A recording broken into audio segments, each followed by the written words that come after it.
ओम श्री परमात्मने नमः। नमस्ते दोस्तों, भगवत गीता की इस यात्रा में आपका स्वागत है, अभिनंदन है। आज हम भगवत गीता के दूसरे अध्याय में प्रवेश करेंगे, तो चलिए प्रारंभ करते हैं। वसुदेव सुतं देवं कंस चाणूरमर्दनम देवकी परमानंदम कृष्णं वंदे जगद्गुरुम्। अथ श्रीमद्भगवद्गीता द्वितीयोऽध्यायः सांख्ययोगः। इसके पहले के अध्याय में हमने देखा कि दुर्योधन ने द्रोणाचार्य से दोनों सेनाओं की बात की, पर द्रोणाचार्य कुछ भी बोले नहीं। इससे दुर्योधन दुखी हो गया। तब दुर्योधन को प्रसन्न करने के लिए भीष्म जी ने जोर से शंख बजाया। भीष्म जी का शंख बजने के बाद कौरव और पांडव सेना के बाजे बजे। इसके बाद 20वें श्लोक से श्री कृष्ण अर्जुन संवाद आरंभ हुआ। अर्जुन ने भगवान से अपने रथ को दोनों सेनाओं के बीच में खड़ा करने के लिए कहा। भगवान ने दोनों सेनाओं के बीच में भीष्म, द्रोण आदि के सामने रथ को खड़ा करके अर्जुन से कुरु वंशियों को देखने के लिए कहा। दोनों सेनाओं में अपने ही स्वजनों संबंधियों को देखकर अर्जुन में कौटुंबिक मोह जागृत हुआ, जिसके परिणाम में अर्जुन युद्ध करना छोड़कर बाण सहित धनुष का त्याग करके रथ के मध्य भाग में बैठ गए। इसके बाद विषाद मग्न अर्जुन के प्रति भगवान ने क्या कहा, यह बात धृतराष्ट्र को सुनाने के लिए संजय दूसरे अध्याय का विषय आरंभ करते हैं। संजय उवाच तथा कृपयाविष्टम् अश्रुपूर्णकुलेक्षणम् विषीदन्तमिदं वाक्यम् उवाच मधुसूदनः। संजय बोले, वैसी कायरता से व्याप्त हुए उन अर्जुन के प्रति जो कि विषाद कर रहे हैं और आंसुओं के कारण जिनके नेत्रों की देखने की शक्ति अवरुद्ध हो रही है, भगवान मधुसूदन यह आगे कहे जाने वाले वचन बोले। तन तथा कृपया विष्टम। अर्जुन रथ में सारथी रूप से बैठे हुए भगवान को यह आज्ञा देते हैं कि हे अच्युत, मेरे रथ को दोनों सेनाओं के बीच में खड़ा कीजिए, जिससे मैं यह देख लूं कि इस युद्ध में मेरे साथ दो हाथ करने वाले कौन हैं, अर्थात मेरे जैसे शूर वीर के साथ कौन कौन से योद्धा साहस करके लड़ने आए हैं।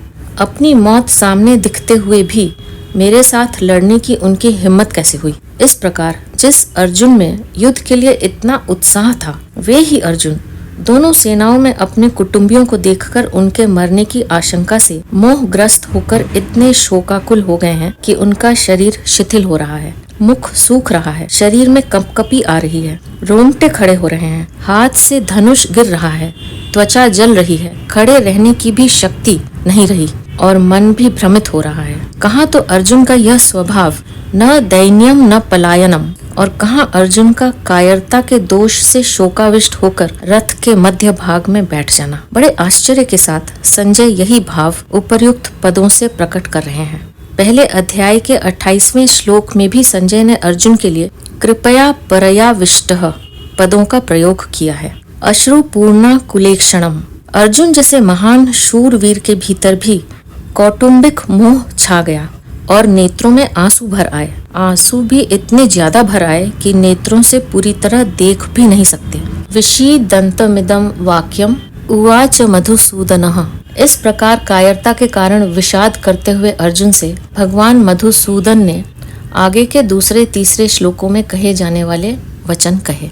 यहाँ विषीदन्तम उवाच कहने से ही काम चल सकता था। इदम वाक्यम कहने की जरूरत ही नहीं थी, क्योंकि उवाच क्रिया के अंतर्गत ही वाक्यम पद आ जाता है। फिर भी वाक्यम पद कहने का तात्पर्य है कि भगवान का यह वचन, यह वाणी बड़ी विलक्षण है। अर्जुन में धर्म का बाना पहनकर जो कर्तव्य त्याग रूप बुराई आ गई थी, उस पर यह भगवत वाणी सीधा आघात पहुंचाने वाली है। अर्जुन का युद्ध से उपराम होने का जो निर्णय था, उसमें खलबली मचा देने वाली है। अर्जुन को अपने दोष का ज्ञान कराकर अपने कल्याण की जिज्ञासा जागृत करा देने वाली है। इस गंभीर अर्थ वाली वाणी के प्रभाव से ही अर्जुन भगवान का शिष्यत्व ग्रहण करके उनके शरण हो जाता है। दूसरे अध्याय का 7वां श्लोक। संजय के द्वारा मधुसूदन पद कहने का तात्पर्य है कि भगवान श्री कृष्ण मधु नामक दैत्य को मारने वाले अर्थात दुष्ट स्वभाव वालों का संहार करने वाले हैं। इसलिए वे दुष्ट स्वभाव वाले दुर्योधन आदि का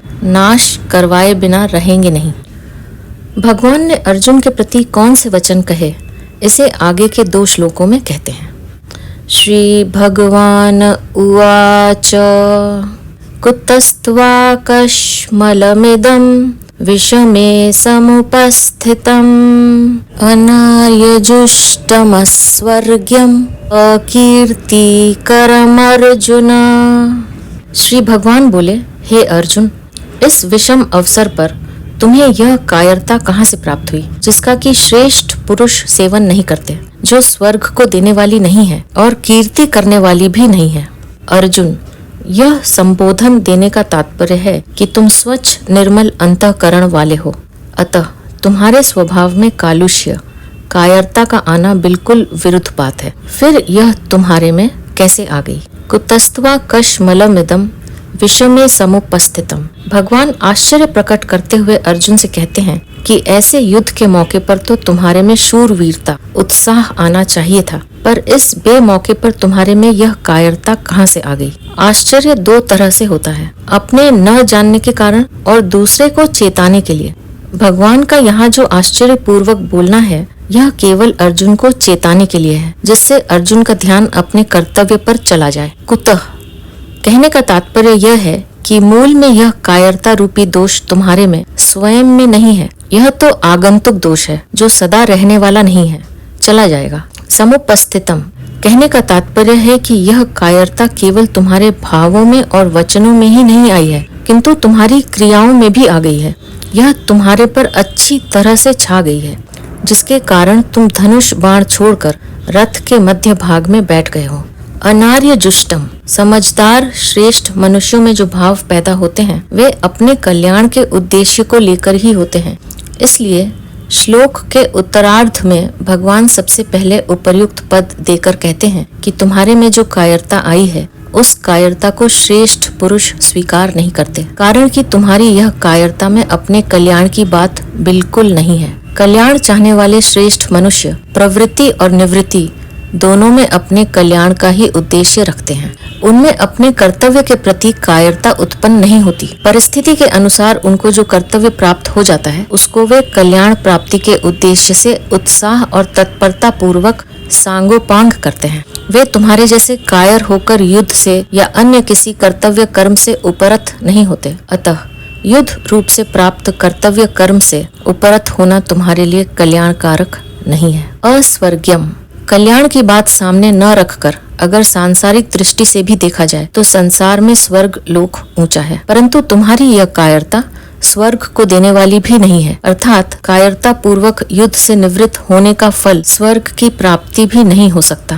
अकीर्तिकरम, अगर स्वर्ग प्राप्ति का भी लक्ष्य न हो तो अच्छा माना जाने वाला पुरुष वही काम करता है जिससे संसार में कीर्ति होती है, परंतु तुम्हारी यह जो कायरता है यह इस लोक में भी कीर्ति यश देने वाली नहीं है, प्रत्युत अपकीर्ति अपयश देने वाली है। अतः तुम्हारे में कायरता का आना सर्वथा ही अनुचित है।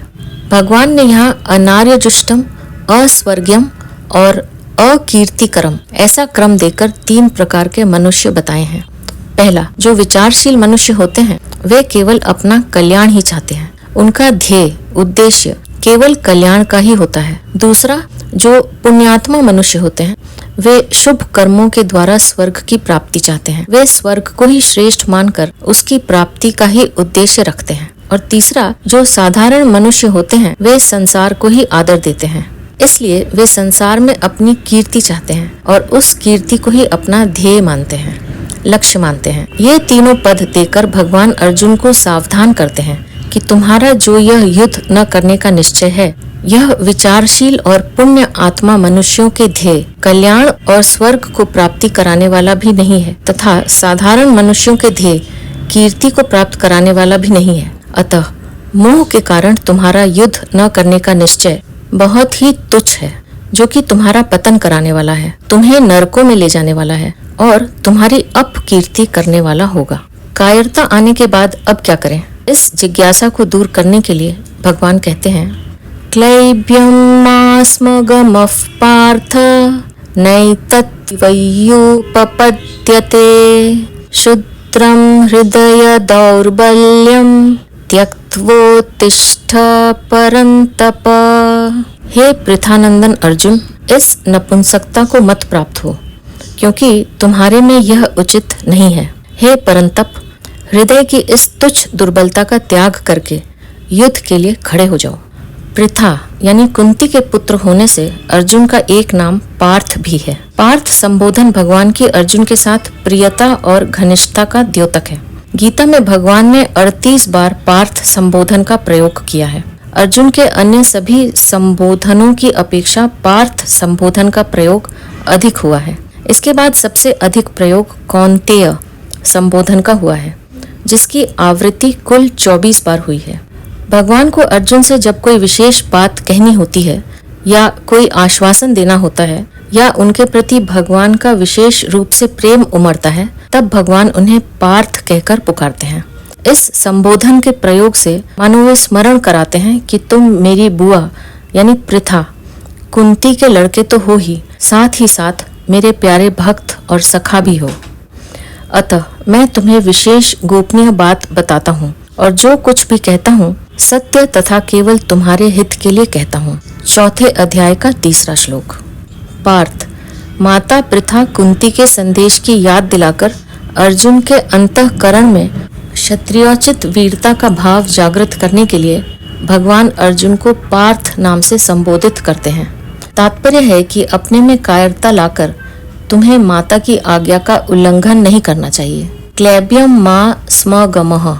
अर्जुन कायरता के कारण युद्ध करने में अधर्म और युद्ध न करने में धर्म मान रहे हैं। अतः अर्जुन को चेताने के लिए भगवान कहते हैं कि युद्ध न करना धर्म की बात नहीं है, यह तो नपुंसकता है। इसलिए तुम इस नपुंसकता को छोड़ दो।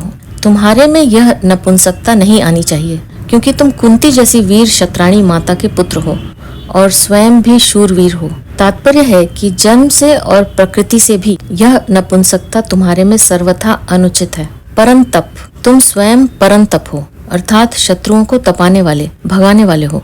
तो क्या तुम इस समय युद्ध से विमुख होकर अपने शत्रुओं को हर्षित करोगे? शुद्रम हृदय दौर्बल्यम त्यक्त्वोत्तिष्ठ।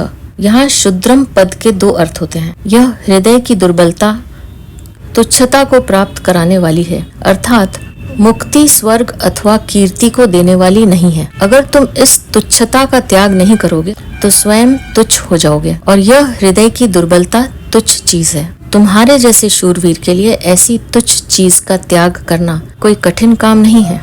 तुम जो ऐसा मानते हो कि मैं धर्मात्मा हूँ और युद्ध रूपी पाप नहीं करना चाहता, तो यह तुम्हारे हृदय की दुर्बलता है, कमजोरी है। इसका त्याग करके तुम युद्ध के लिए खड़े हो जाओ, अर्थात अपने प्राप्त कर्तव्य का पालन करो।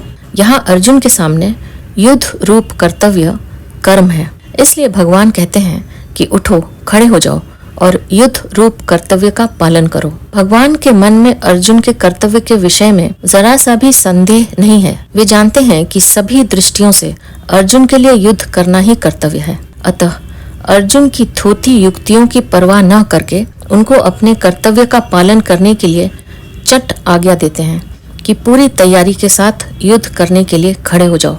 इस बात का विस्तार भगवान ने आगे 31वें से 38वें श्लोक तक किया है।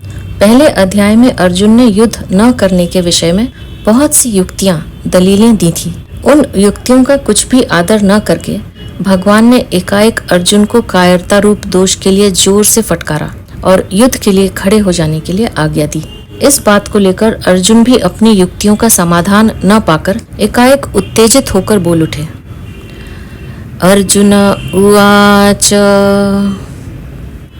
कथं भीष्ममहं सांख्ये द्रोणं च मधुसूदन इषुभिः प्रतियोत्स्यामि पूजार्हा वरिसूदन।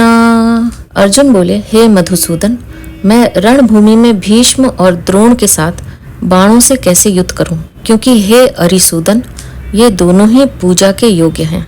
मधुसूदन और अरिसूदन, ये दोनों संबोधन देने का तात्पर्य है कि आप दैत्यों को और शत्रुओं को मारने वाले हैं।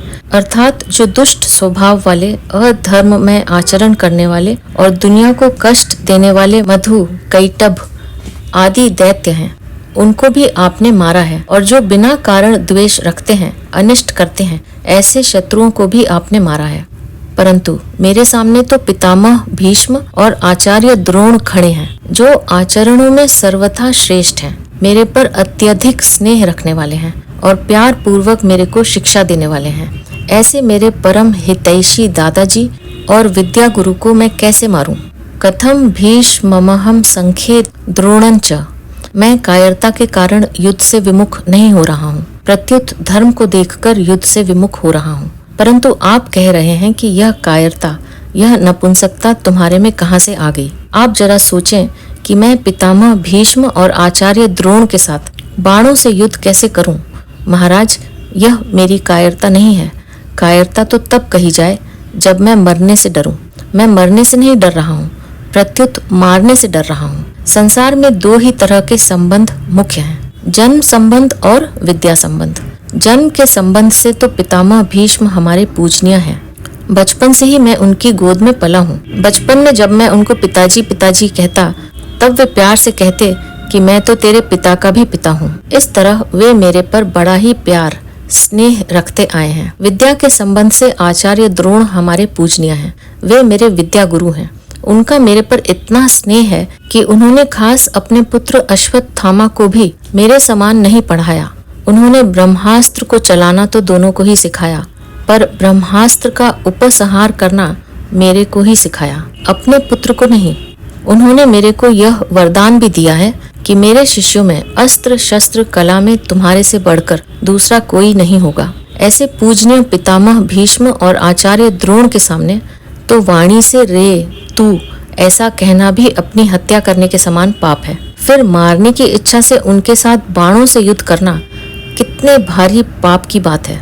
इशुभिव प्रति योत्स्यामि पूजार हौ। संबंध में बड़े होने के नाते पितामह भीष्म और आचार्य द्रोण ये दोनों ही आदरणीय और पूजनीय हैं। इनका मेरे पर पूरा अधिकार है। अतः ये तो मेरे पर प्रहार कर सकते हैं, पर मैं उन पर बाणों से कैसे प्रहार करूं? उनका प्रतिद्वंदी होकर युद्ध करना तो मेरे लिए बड़े पाप की बात है, क्योंकि ये दोनों ही मेरे द्वारा सेवा करने योग्य हैं और सेवा से भी बढ़कर पूजा करने योग्य हैं। ऐसे पूज्य जनों को मैं बाणों से कैसे मारूं? अर्जुन ने उत्तेजित होकर भगवान से अपना निर्णय कह दिया। अब भगवत वाणी का असर होने पर अर्जुन अपने और भगवान के निर्णय का संतुलन करके कहते हैं, गुरु न हत्वा हि महानुभावान श्रेयो भोक्तुम भैक्ष्यमपीह लोके हत्वार्थ कामांस्तु गुरूनिहैव भुंजीय भोगान रुधिर प्रदिग्धान। महानुभाव, गुरुजनों को न मारकर इस लोक में मैं भिक्षा का अन्न खाना भी श्रेष्ठ समझता हूँ, क्योंकि गुरुजनों को मारकर यहाँ रक्त से सने हुए तथा धन की कामना की मुख्यता वाले भोगों को ही तो भोगूंगा। इस श्लोक से ऐसा प्रतीत होता है कि दूसरे तीसरे श्लोकों में भगवान के कहे हुए वचन अब अर्जुन के भीतर असर कर रहे हैं। इससे अर्जुन के मन में यह विचार आ रहा है कि भीष्म द्रोण आदि गुरुजनों को मारना धर्म युक्त नहीं है। ऐसा जानते हुए भी भगवान मुझे बिना किसी संदेह के युद्ध करने के लिए आज्ञा दे रहे हैं, तो कहीं न कहीं मेरी समझ में ही गलती है। इसलिए अर्जुन अब पूर्व श्लोक की तरह उत्तेजित होकर नहीं बोलते, प्रत्युत कुछ ढिलाई से बोलते हैं। गुरु न हत्वा भैक्ष्यम मपीह लोके। अब अर्जुन पहले अपने पक्ष को सामने रखते हुए कहते हैं कि अगर मैं भीष्म द्रोण आदि पूज्य जनों के साथ युद्ध नहीं करूंगा तो दुर्योधन भी अकेला मेरे साथ युद्ध नहीं करेगा। इस तरह युद्ध न होने से मेरे को राज्य नहीं मिलेगा, जिससे मेरे को दुख पाना पड़ेगा। मेरा जीवन निर्वाह भी कठिनता से होगा। यहाँ तक कि क्षत्रिय के लिए निषिद्ध जो भिक्षा वृत्ति है उसको भी जीवन निर्वाह के लिए ग्रहण करना पड़ सकता है। परंतु गुरुजनों को मारने की अपेक्षा मैं उस कष्टदायक भिक्षा वृत्ति को भी ग्रहण करना श्रेष्ठ मानता हूँ। यह लोके कहने का तात्पर्य है कि यद्यपि भिक्षा मांगकर खाने से इस संसार में मेरा अपमान तिरस्कार होगा, लोग मेरी निंदा करेंगे, तथापि गुरुजनों को मारने की अपेक्षा भिक्षा मांगना श्रेष्ठ है। अपि कहने का तात्पर्य है कि मेरे लिए गुरुजनों को मारना भी निषिद्ध है और भिक्षा मांगना भी निषिद्ध है, परंतु इन दोनों में भी गुरुजनों को मारना मुझे अधिक निषिद्ध दिखता है। हत्वार्थ कामांस्तु रुधिर प्रदिग्धान। अब अर्जुन भगवान के वचनों की तरफ दृष्टि करते हुए कहते हैं कि अगर मैं आपकी आज्ञा के अनुसार युद्ध करूं, तो युद्ध में गुरुजनों की हत्या के परिणाम में मैं उनके खून से सने हुए, जिनमें धन आदि की कामना ही मुख्य है, ऐसे भोगों को ही तो भोगूंगा। मेरे को भोग ही तो मिलेंगे। उन भोगों के मिलने से मुक्ति थोड़े ही होगी, शांति थोड़े ही मिलेगी। यहाँ यह प्रश्न हो सकता है कि भीष्म, द्रोण आदि गुरुजन धन के द्वारा ही कौरवों से बंधे थे, अतः यहाँ अर्थ कामान पद को गुरून पद का विशेषण मान लिया जाए तो क्या आपत्ति है? इसका उत्तर यह है कि अर्थ की कामना वाले गुरुजन ऐसा अर्थ करना उचित नहीं है, कारण कि पितामह भीष्म, आचार्य द्रोण आदि गुरुजन धन की कामना वाले नहीं थे। वे तो दुर्योधन के वृत्ति भोगी थे। उन्होंने दुर्योधन का अन्न खाया था, अतः युद्ध के सामने दुर्योधन का साथ छोड़ना कर्तव्य न समझकर ही वे कौरवों के पक्ष में खड़े थे। दूसरी बात, अर्जुन ने भीष्म, द्रोण आदि के लिए महानुभावान पद का प्रयोग किया है, अतः ऐसे श्रेष्ठ भाव वालों को अर्थ की कामना वाले कैसे कहा जा सकता है? तात्पर्य है कि जो महानुभाव हैं वे अर्थ की कामना वाले नहीं हो सकते, और जो अर्थ की कामना वाले हैं वे महानुभाव नहीं हो सकते। अतः यहाँ अर्थ कामान पद भोगान पद का ही विशेषण हो सकता है।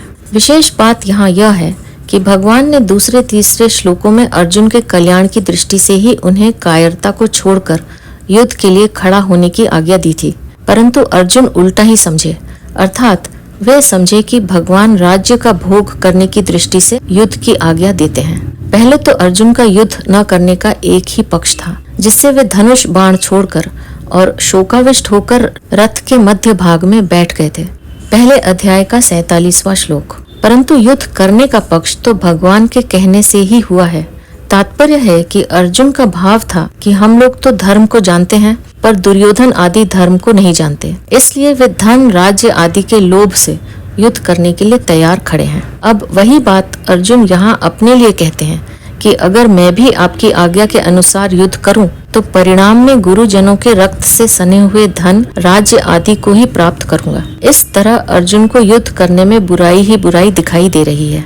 जो बुराई बुराई के रूप में आती है उसको मिटाना बड़ा सुगम होता है, परंतु जो बुराई अच्छाई के रूप में आती है उसको मिटाना बड़ा कठिन होता है। जैसे सीता जी के सामने रावण और हनुमान जी के सामने काल नेमी राक्षस आए, तो उनको सीता जी और हनुमान जी पहचान नहीं सके, क्योंकि उन दोनों का वेश साधुओं का था। अर्जुन की मान्यता में युद्ध रूप कर्तव्य कर्म करना बुराई है और युद्ध न करना भलाई है, अर्थात अर्जुन के मन में धर्म, हिंसा, त्याग रूप भलाई के और वेश में कर्तव्य त्याग रूप बुराई आई है। उनको कर्तव्य त्याग रूप बुराई बुराई के रूप में नहीं दिख रही है, क्योंकि उनके भीतर शरीरों को लेकर मोह है। अतः इस बुराई को मिटाने में भगवान को भी बड़ा जोर पड़ रहा है और समय लग रहा है। आजकल समाज में एकता के बहाने वर्ण आश्रम की मर्यादा को मिटाने की कोशिश की जा रही है, तो यह बुराई एकता रूप अच्छाई के वेश में आने से बुराई रूप से नहीं दिख रही है। अतः वर्ण आश्रम की मर्यादा मिटने से परिणाम में लोगों का कितना पतन होगा, लोगों में कितना असुर भाव आएगा, इस तरफ दृष्टि ही नहीं जाती। ऐसे ही धन के बहाने लोग झूठ, कपट, बेईमानी, ठगी, विश्वासघात आदि आदि दोषों को भी दोष रूप से नहीं जानते। यहाँ अर्जुन में धर्म के रूप में बुराई आई है कि हम भीष्म, द्रोण आदि महानुभावों को कैसे मार सकते हैं, क्योंकि हम धर्म को जानने वाले हैं। तात्पर्य है कि अर्जुन ने जिसको अच्छाई माना है वह वास्तव में बुराई ही है, परंतु उसमें मान्यता अच्छाई के होने से वह बुराई रूप से नहीं दिख रही है। परिशिष्ट भाव यह है कि महानुभावान भीष्म, द्रोण आदि गुरुजनों का अनुभाव, भीतर का भाव श्रेष्ठ है, शुद्ध है, क्योंकि युद्ध करते हुए भी उनमें पक्षपात नहीं है। भगवान के वचनों में ऐसी विलक्षणता है कि वे अर्जुन के भीतर अपना प्रभाव डालते जा रहे हैं, जिससे अर्जुन को अपने युद्ध न करने के निर्णय में अधिक संदेह होता जा रहा है। ऐसी अवस्था को प्राप्त हुए अर्जुन आगे कहते हैं, न चैतद्विद्मक कतरन्नु गरियो यद्वा जयेम यदि वानो जयेयुः यानेव हत्वा न जिजीविषामः तेव स्थिताः प्रमुखे धार्तराष्ट्रः। हम यह भी नहीं जानते कि हम लोगों के लिए युद्ध करना और न करना, इन दोनों में से कौन सा अत्यंत श्रेष्ठ है, अथवा हम उन्हें जीतेंगे या वे हमें जीतेंगे। जिनको मारकर हम जीना भी नहीं चाहते, वे ही धृतराष्ट्र के संबंधी हमारे सामने खड़े हैं। न चैत द्विद्म कतरन्नो गरियः, मैं युद्ध करूंगा अथवा न करूंगा, इन दोनों बातों का निर्णय मैं नहीं कर पा रहा हूँ। कारण कि आपकी दृष्टि में तो युद्ध करना ही श्रेष्ठ है, पर मेरी दृष्टि में गुरुजनों को मारना पाप होने के कारण युद्ध न करना ही श्रेष्ठ है। इन दोनों पक्षों को सामने रखने पर मेरे लिए कौन सा पक्ष अत्यंत श्रेष्ठ है, यह मैं नहीं जान पा रहा हूँ। इस प्रकार उपर्युक्त पदों से अर्जुन के भीतर भगवान का पक्ष और अपना पक्ष दोनों समकक्ष हो गए हैं। यद्वा जयेम यदि वानो जयेयुः, अगर आपकी आज्ञा के अनुसार युद्ध भी किया जाए तो हम उनको जीतेंगे अथवा वे यानी दुर्योधन आदि हमारे को जीतेंगे, इसका भी हमें पता नहीं है। यहाँ अर्जुन को अपने बल पर अविश्वास नहीं है, प्रत्युत भविष्य पर अविश्वास है, क्योंकि भविष्य में क्या होनहार है इसका किसी को क्या पता। यानेव हत्वा न जिजीविषामः, हम तो कुटुंबियों को मारकर जीने की भी इच्छा नहीं रखते। भोग भोगने की, राज्य प्राप्त करके हुक्म चलाने की बात तो बहुत दूर की है। कारण कि अगर हमारे कुटुंबी मारे जाएंगे तो हम जीकर क्या करेंगे। अपने हाथों से कुटुंबी को नष्ट करके बैठे बैठे चिंता शोक ही तो करेंगे। चिंता शोक करने और वियोग का दुख भोगने के लिए हम जीना नहीं चाहते। तेव स्थिताः प्रमुखे धार्तराष्ट्रः, हम जिनको मारकर जीना भी नहीं चाहते, वे ही धृतराष्ट्र के संबंधी हमारे सामने खड़े हैं। धृतराष्ट्र के सभी संबंधी हमारे कुटुंबी ही तो हैं। उन कुटुंबियों को मारकर हमारे जीने को धिक्कार है।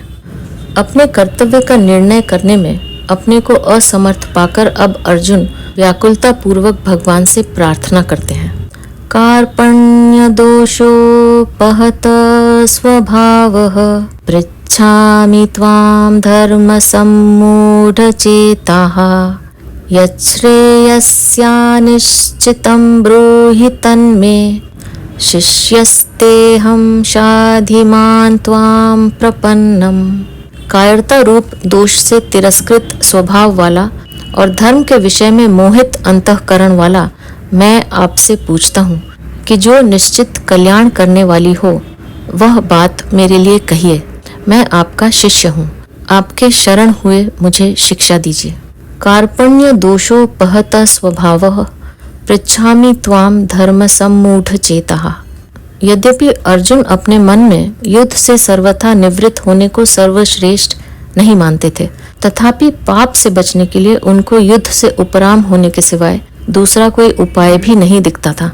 इसलिए वे युद्ध से उपराम होना चाहते थे और उपराम होने को गुण ही मानते थे, कायरता रूप दोष नहीं। परंतु भगवान ने अर्जुन की इस उपरति को कायरता और हृदय की तुच्छ दुर्बलता कहा, तो भगवान के उन निसंदिग्ध वचनों में अर्जुन को ऐसा विचार हुआ कि युद्ध से निवृत्त होना मेरे लिए उचित नहीं है। यह तो एक तरह की कायरता ही है जो मेरे स्वभाव के बिल्कुल विरुद्ध है, क्योंकि मेरे क्षात्र स्वभाव में दीनता और पलायन यानी पीठ दिखाना ये दोनों ही नहीं है। इस तरह भगवान के द्वारा कथित कायरता रूप दोष को अपने में स्वीकार करते हुए अर्जुन भगवान से कहते हैं कि एक तो कायरता रूप दोष के कारण मेरा क्षात्र स्वभाव एक तरह से दब गया है, और दूसरी बात मैं अपनी बुद्धि से धर्म के विषय में कुछ निर्णय नहीं कर पा रहा हूँ। मेरी बुद्धि में ऐसी मूढ़ता छा गई है कि धर्म के विषय में मेरी बुद्धि कुछ भी काम नहीं कर रही है। तीसरे श्लोक में तो भगवान ने अर्जुन को स्पष्ट रूप से आज्ञा दे दी थी कि हृदय की तुच्छ दुर्बलता को, कायरता को छोड़कर युद्ध के लिए खड़े हो जाओ। इससे अर्जुन को धर्म कर्तव्य के विषय में कोई संदेह नहीं रहना चाहिए था। फिर भी संदेह रहने का कारण यह है कि एक तरफ तो युद्ध में कुटुंब का नाश करना, पूज्य जनों को मारना अधर्म पाप दिखता है, और दूसरी तरफ युद्ध करना क्षत्रिय का धर्म दिखता है। इस प्रकार कुटुंबियों को देखते हुए युद्ध नहीं करना चाहिए और क्षात्र धर्म की दृष्टि से युद्ध करना चाहिए। इन दो बातों को लेकर अर्जुन धर्म संकट में पड़ गए। उनकी बुद्धि धर्म का निर्णय करने में कुंठित हो गई। ऐसा होने पर अभी इस समय मेरे लिए खास कर्तव्य क्या है, मेरा धर्म क्या है, इसका निर्णय करने के लिए वे भगवान से पूछते हैं।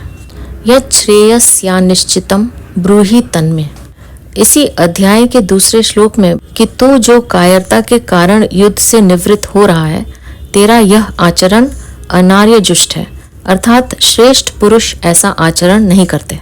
वे तो जिसमें अपना कल्याण हो वही आचरण करते हैं। यह बात सुनकर अर्जुन के मन में आया कि मुझे भी वही करना चाहिए जो श्रेष्ठ पुरुष किया करते हैं। इस प्रकार अर्जुन के मन में कल्याण की इच्छा जागृत हो गई और उसी को लेकर वे भगवान से अपने कल्याण की बात पूछते हैं कि जिससे मेरा निश्चित कल्याण हो जाए, ऐसी बात मेरे से कहिए। अर्जुन के हृदय में हलचल, विषाद होने से अब यहाँ अपने कल्याण की बात पूछने से यह सिद्ध होता है कि मनुष्य जिस स्थिति में स्थित है उसी स्थिति में वह संतोष करता रहता है, तो उसके भीतर अपने असली उद्देश्य की जागृति नहीं होती। वास्तविक उद्देश्य कल्याण की जागृति तभी होती है जब मनुष्य अपनी वर्तमान स्थिति से असंतुष्ट हो जाए, उस स्थिति में रह न सके। शिष्यस्ते हम। अपने कल्याण की बात पूछने पर अर्जुन के मन में यह भाव पैदा हुआ कि कल्याण की बात तो गुरु से पूछी जाती है, सारथी से नहीं पूछी जाती। इस बात को लेकर अर्जुन के मन में जो रथीपन का भाव था, जिसके कारण वे भगवान को यह आज्ञा दे रहे थे कि हे अच्युत, मेरे रथ को दोनों सेनाओं के बीच में खड़ा कीजिए, यह भाव मिट जाता है और अपने कल्याण की बात पूछने के लिए अर्जुन भगवान के शिष्य हो जाते हैं और कहते हैं कि महाराज, मैं आपका शिष्य हूँ, शिक्षा लेने का पात्र हूँ, आप मेरे कल्याण की बात कहिए। शाधिमाम त्वाम प्रपन्नम। गुरु तो उपदेश दे देंगे, जिस मार्ग का ज्ञान नहीं है उसका ज्ञान करा देंगे, पूरा प्रकाश दे देंगे, पर मार्ग पर तो स्वयं शिष्य को ही चलना पड़ेगा। अपना कल्याण तो शिष्य को ही करना पड़ेगा। मैं तो ऐसा नहीं चाहता कि भगवान उपदेश दे और मैं उसका अनुष्ठान करूं, क्योंकि उससे मेरा काम नहीं चलेगा। अतः अपने कल्याण की जिम्मेवारी मैं अपने पर क्यों रखूं, गुरु पर ही क्यों न छोड़ दूं। जैसे केवल माँ के दूध पर निर्भर रहने वाला बालक बीमार हो जाए तो उसकी बीमारी दूर करने के लिए औषधि स्वयं माँ को खानी पड़ती है, बालक को नहीं। इसी तरह मैं भी सर्वथा गुरु के ही शरण हो जाऊं, गुरु पर ही निर्भर हो जाऊं, तो मेरे कल्याण का पूरा दायित्व गुरु पर ही आ जाएगा। स्वयं गुरु को ही मेरा कल्याण करना पड़ेगा। इस भाव से अर्जुन कहते हैं कि मैं आपके शरण हूँ, मेरे को शिक्षा दीजिए। यहाँ अर्जुन त्वाम प्रपन्नम पदों से भगवान के शरण होने की बात तो कहते हैं, पर वास्तव में सर्वथा शरण हुए नहीं हैं। अगर वे सर्वथा शरण हो जाते तो फिर उनके द्वारा शाधी माम, मेरे को शिक्षा दीजिए, यह कहना नहीं बनता, क्योंकि सर्वथा शरण होने पर शिष्य का अपना कोई कर्तव्य रहता ही नहीं। दूसरी बात, आगे 9वें श्लोक में अर्जुन कहेंगे कि मैं युद्ध नहीं करूंगा, न योत्स्य। अर्जुन की वह बात भी शरणागति के विरुद्ध पड़ती है, कारण कि शरणागत होने के बाद मैं युद्ध करूंगा या नहीं करूंगा, क्या करूंगा और क्या नहीं करूंगा, यह बात रहती ही नहीं। उसको यह पता ही नहीं रहता कि शरण्य क्या कराएंगे और क्या नहीं कराएंगे। उसका तो यही एक भाव रहता है कि अब शरण्य जो कराएंगे वही करूंगा। अर्जुन की इस कमी को दूर करने के लिए ही आगे चलकर भगवान को मामेकम शरणम व्रज, एक मेरी शरण में आ जा, ऐसा कहना पड़ा। फिर अर्जुन ने भी करिष्ये वचनम तव, आपकी आज्ञा का पालन करूंगा, ऐसा कहकर पूर्ण शरणागति को स्वीकार किया। इस श्लोक में अर्जुन ने 4 बातें कही हैं। पहली, कार्पण्य दोषो धर्म सम्मूढ़ चेता। दूसरी, यत् श्रेयसा निश्चितम ब्रूहि तन्मे। तीसरी, शिष्यस्तेहम। और चौथी, शाधी माम त्वाम प्रपन्नम। इनमें से पहली बात में अर्जुन धर्म के विषय में पूछते हैं, दूसरी बात में अपने कल्याण के लिए प्रार्थना करते हैं, तीसरी बात में शिष्य बन जाते हैं और चौथी बात में शरणागत हो जाते हैं। अब इन चारों बातों पर विचार किया जाए तो पहली बात में मनुष्य जिससे पूछता है वह कहने में अथवा न कहने में स्वतंत्र होता है। दूसरी में जिससे प्रार्थना करता है उसके लिए कहना कर्तव्य हो जाता है। तीसरी में जिनका शिष्य बन जाए उन गुरु पर शिष्य को कल्याण का मार्ग बताने का विशेष दायित्व आ जाता है। चौथी में जिसके शरणागत हो जाता है उस शरणियों को शरणागत का उद्धार करना ही पड़ता है। अर्थात उसके उद्धार का उद्योग स्वयं शरणियों को करना पड़ता है। अर्जुन भगवान के शरणागत तो हो जाते हैं, पर उनके मन में आता है कि भगवान का तो युद्ध कराने में ही भाव है, पर मैं युद्ध करना अपने लिए धर्म युक्त नहीं मानता हूँ। उन्होंने जैसे पहले उत्तिष्ठ कहकर युद्ध के लिए आज्ञा दी, ऐसे ही वे अब भी युद्ध करने की आज्ञा दे देंगे। दूसरी बात, शायद मैं अपने हृदय के भावों को भगवान के सामने पूरी तरह नहीं रख पाया हूँ। इन बातों को लेकर अर्जुन आगे के श्लोक में युद्ध न करने के पक्ष में अपने हृदय की अवस्था का स्पष्ट रूप से वर्णन करते हैं।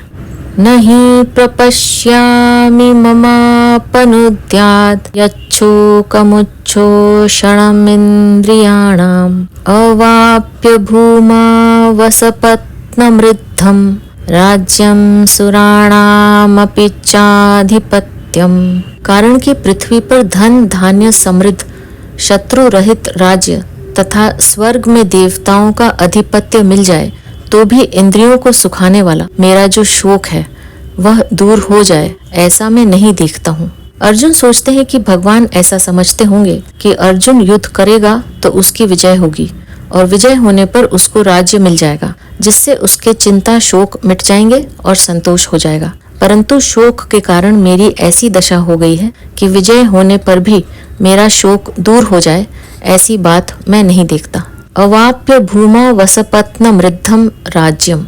अगर मेरे को धन धान्य से संपन्न और निष्कंटक राज्य मिल जाए, अर्थात जिस राज्य में प्रजा खूब सुखी हो, प्रजा के पास खूब धन धान्य हो, किसी चीज की कमी न हो और राज्य में कोई वैरी भी न हो, ऐसा राज्य मिल जाए तो भी मेरा शोक दूर नहीं हो सकता। सुराणाम अपि चाधिपत्यम।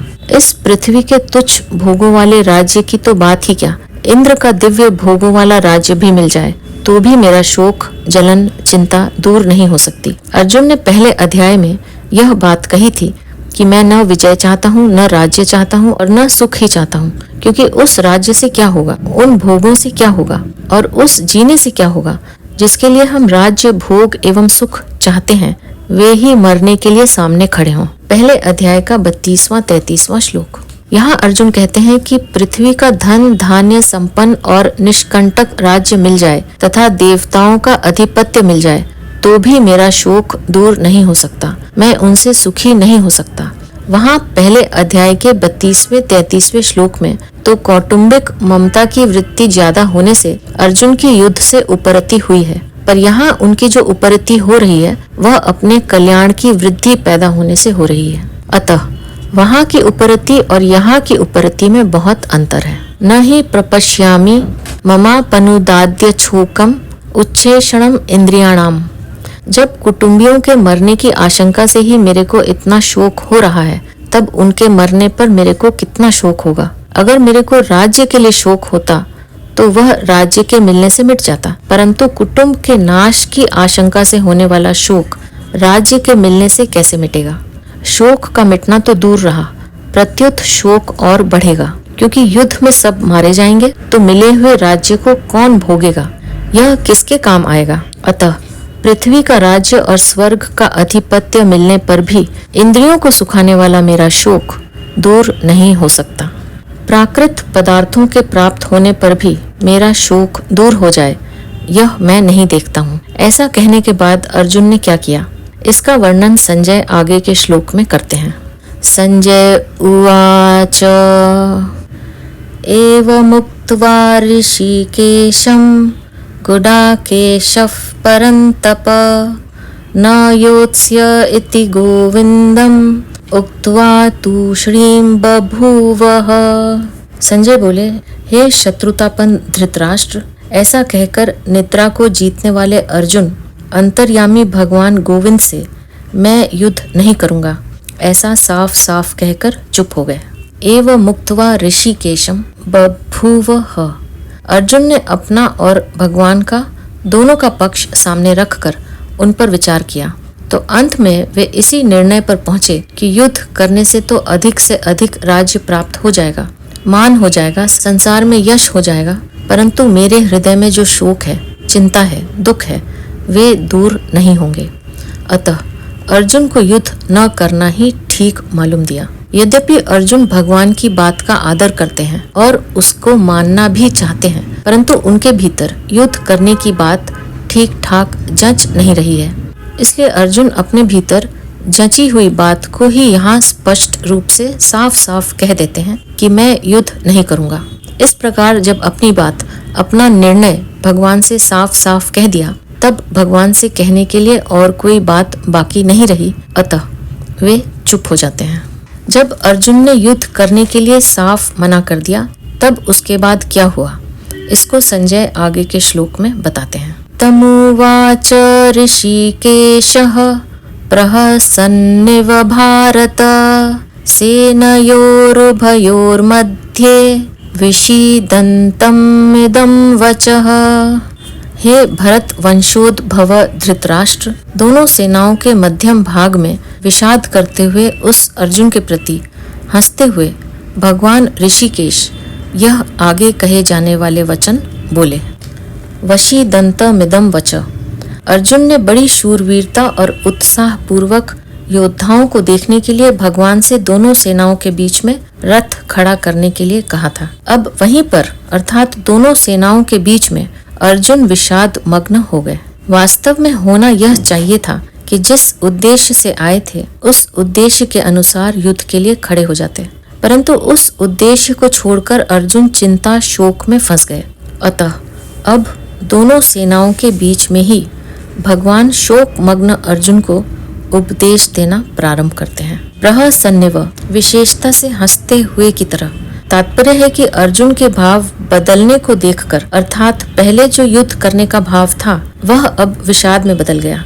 इसको देखकर भगवान को हंसी आ गई। दूसरी बात, अर्जुन ने पहले दूसरे अध्याय के 7वें श्लोक में कहा था कि मैं आपके शरण हूँ, मेरे को शिक्षा दीजिए, अर्थात मैं युद्ध करूं या न करूं, मेरे को क्या करना चाहिए इसकी शिक्षा दीजिए। परंतु यहाँ मेरे कुछ बोले बिना अपनी तरफ से ही निश्चय कर लिया कि मैं युद्ध नहीं करूंगा। यह देखकर भगवान को हंसी आ गई, कारण कि शरणागत होने पर मैं क्या करूं और क्या नहीं करूं आदि कुछ भी सोचने का अधिकार नहीं रहता। उसको तो इतना ही अधिकार है कि शरणीय जो काम कहता है वही काम करे। अर्जुन भगवान के शरण होने के बाद मैं युद्ध नहीं करूंगा ऐसा कहकर एक तरह से शरणागत होने से हट गए। इस बात को लेकर भगवान को हंसी आ गई। इव का तात्पर्य है कि जोर से हंसी आने पर भी भगवान मुस्कुराते हुए ही बोले। जब अर्जुन ने यह कह दिया कि मैं युद्ध नहीं करूंगा, तब भगवान को यही कह देना चाहिए था कि जैसी तेरी मर्जी आए वैसा कर, यथेच्छसि तथा कुरु। परंतु भगवान ने यही समझा कि मनुष्य जब चिंता शोक से विकल हो जाता है तब वह अपने कर्तव्य का निर्णय न कर सकने के कारण कभी कुछ तो कभी कुछ बोल उठता है।